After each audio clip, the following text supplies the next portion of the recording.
Fruit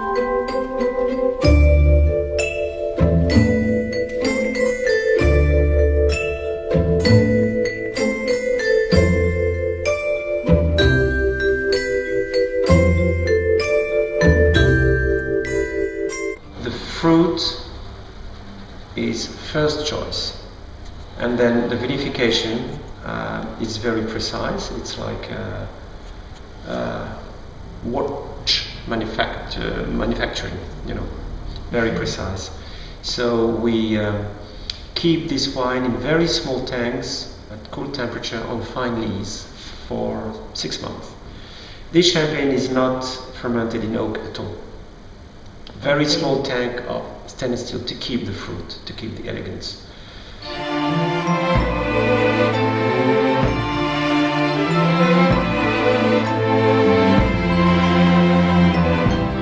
So this one, which is 100% Pinot Noir. Wow. So exactly the opposite. Opposite.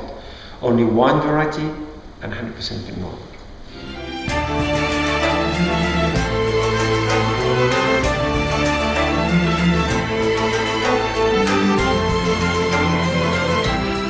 My mother created this cuvée for the first time in 1968-69, and she chose a white bottle to show the wine, and we kept the design, just changed a little bit the label, but the idea has been kept to produce rosé from saignée method. So it's a maceration of the skins and the juice. It's not a blend of red and white.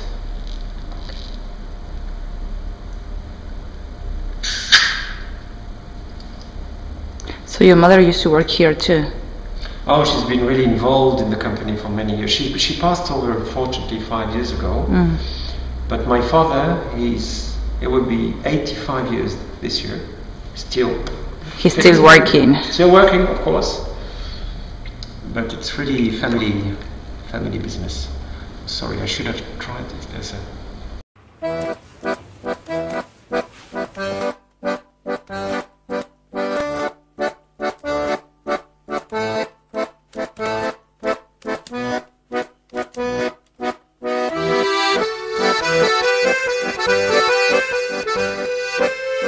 And then when we get the right aromas of this sort of very light Burgundy, then we stop the maceration and we press.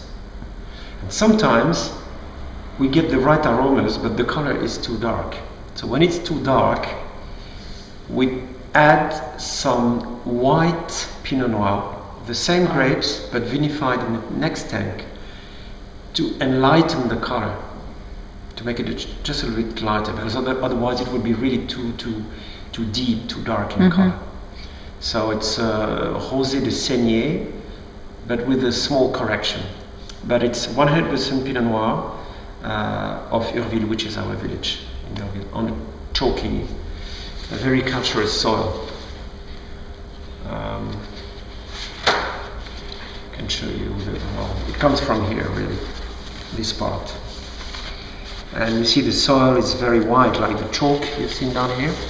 This is Jurassic Cameridian, which is a hard type of limestone, you see. Very mineral. This is the soil? This is the soil, natural soil. It looks like a wall, yes, but it's natural soil. It's just been cut. It's a cut. Yeah, yeah. Oh. And vineyards grows there? Yeah. Wow. The roots, you can see sometimes all the roots coming down. How many meters can go the root? And this one, not really deep, maybe 2-3 meters. But in chalk, like here, it can be as deep as 25-30 meters. Wow, a lot. Yeah. And it makes a very vibrant rosé, very mineral and very vibrant. This is more the color when it's young, you know, and when it gets older, the colors goes more to amber. Amber, yeah. And next one we're going to try is the millésime exception, which is done in these barrels. It fermented there? No, originally the 2002 was fermented, and then it was bringing too much oakiness. We don't like it. So now we just put it after the first fermentation for 6 to 18 months. And then you bottle it. And then we bottle it, and then we keep it, which is 2004, so 6-7 years on the lease.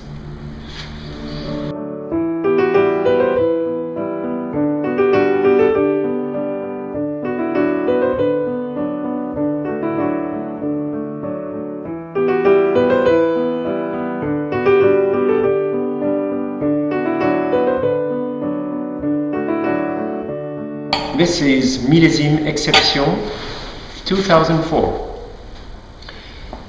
40% Chardonnay, 60% Pinot Noir, vintage 2004. 1/3 is matured in oak barrels, full, big casks, of the best French oak Forêt de Troncé, which is very fine, very rare oak. And it was disgorged in September 2010, because we print the date of disgorgement on each label. And 2004 was a very elegant year, very crispy, very floral, very champagne style. 2003 was hot, dry, good year for port, not for champagne. 2004 is an ideal year for champagne. Why is it important to have the date of disgorge in the label? Because you saw that with the rosé, when there's a long maturation after disgorgement, the style of the champagne changes. It smoothens, and all the acidity disappears, and also the dosage, the sugar that we add, melts very slowly into the champagne. At the beginning, sugar and acidity are two different worlds, and you can have some competition between the two. After 1 year, it's a very good combination between the sweetness and the acidity. And then after 1, 2 or 3 years, we have some oxidation, but the nice oxidation. It's not oxidation, it's more maturity, more maturity of the wine itself. And the bubbles become smaller and smaller. So if you have the date of disgorgement, you will have an idea of which style of champagne you will get. Fresh with a young dosage, or old and everything put together softer. So you may have a recent disgorgement for an aperitif, for a fish, for a summer lunch, when an old vintage with old disgorgement, it's more an autumn champagne, winter champagne that can match a whole meal, like foie gras. This would be a very good accompaniment for foie gras, for example, or champignon, or light meat, or poisson en sauce, fish in sauce. And after 10 years, it will be okay? Yes. For example, we have just sold last week Blanc de Blanc, vintage 1988. It's going to be 23 years, but it was disgorged in November. And this champagne disgorged 3 months ago, we know exactly how it is, because when we disgorge it, we taste it. And it could be out of condition. Then we would decide not to use it. We would use it to make fermentation, and we won't throw it away. We won't use it. But it's not fresh enough to be on the market. We know exactly what we are doing. And when we print the date of the disgorgement, it means that the champagne has been checked at that date, that time. And this cuvée, which is 22 years, is fantastic.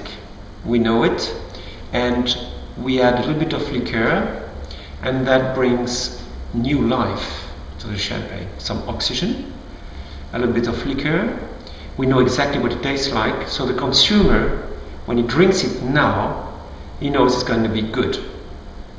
when the same cuvée, 1988, for example, purchased in 1996, disgorged in 95, could be out of condition after 15 years of maturation after the disgorgement. You know, the cork may be old and shrinked and so on.